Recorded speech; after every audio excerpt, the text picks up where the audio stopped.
Protect your DNA. BioPQQ can promote formation of new mitochondria. Infowarsstore.com.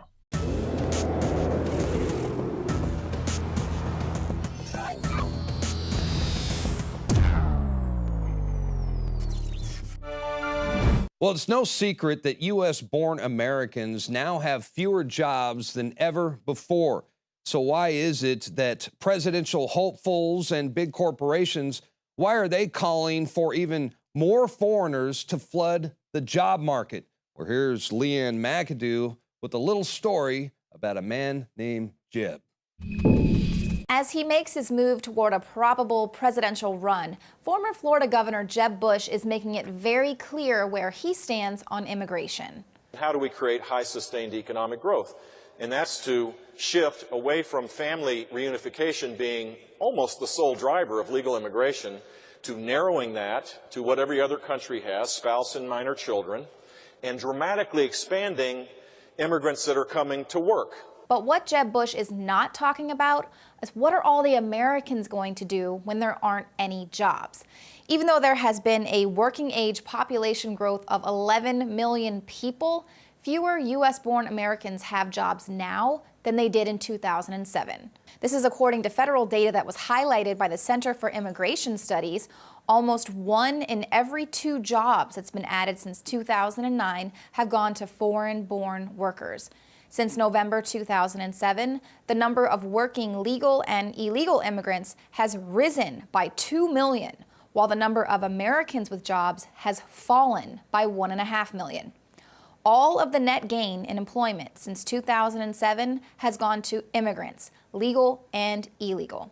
And the jobs transfer from Americans to immigrants has only accelerated since the economy bottomed out in 2009.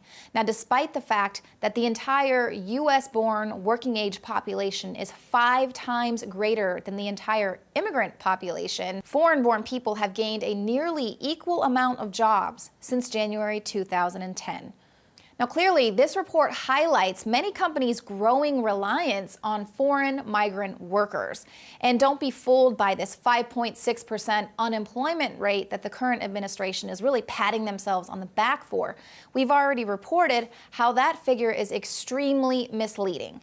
If you are a person who has just stopped looking for work entirely in the last 4 weeks because the job market is just such trash, you've just stopped entirely looking for work. If you are someone who's employed part-time or what they term severely underemployed, even if you're someone who makes a measly $20 a week, you are not considered to be unemployed by the Department of Labor. Right now, as many as 30 million Americans are either out of work or severely underemployed. So this 5.6% unemployment rate is not only extremely misleading, it is a big fat lie.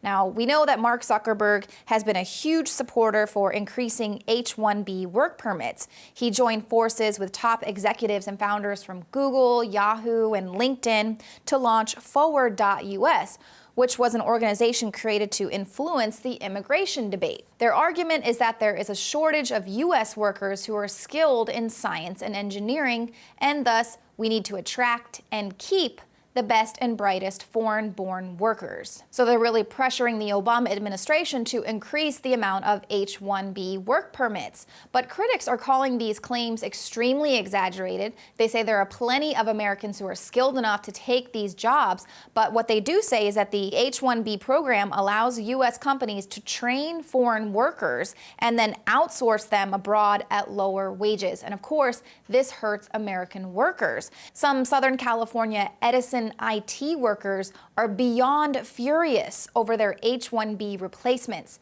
They tell ComputerWorld.com that the H-1B program was supposed to be for projects and jobs that American workers could not fill. But now they say that they are being forced to train their replacements. And that's an argument for H-1B work permits that we're hearing again and again, that they're only going to be bringing people in who are highly skilled, who are able to do the jobs that there aren't enough Americans that are there to do. But that's clearly not the case. And like a lot of the critics are saying, it's an opportunity for companies to outsource these jobs abroad and pay lower wages. Now, a witness at a House Judiciary Committee hearing on immigration enforcement says that there is an effort to facilitate immigration as a means to suppress wages. This is Temple University law professor Jan Ting. He told the committee this week, good luck with raising the minimum wage to $15 per hour for fast food workers, because the president has already announced that he's going to add 5 million illegal immigrants to the legal workforce in 2015, and every employer knows that. And employers also know that under the new Affordable Care Act rules, they're not required to provide health insurance for those who are not U.S. citizens. So who do you think is going to look better on that job application? So obviously, not only flooding the country with competition is going to be bad news for U.S. workers, it's also going to drive down wages. And if you think things are bad now, let's talk about all of the jobs that are going to be automated soon. Economists have no idea what to do with all of the Americans who are going to be out of work because their jobs are being replaced with robots. The coming jobs crisis is a national scandal, and it is not a part of the immigration debate. You can't just promise an influx of foreigners that they can come here and pursue the American dream, when for Americans, that dream is dead.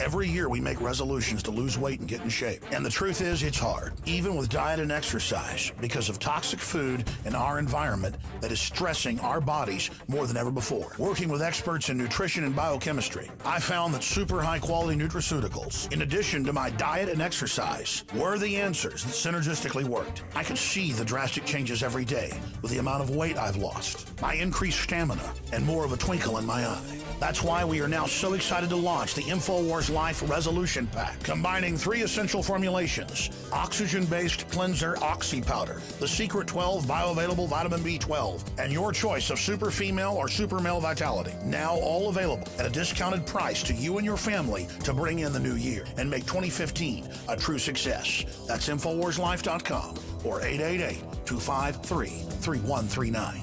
2015 is the year to do it, and it all starts at InfoWarsLife.com.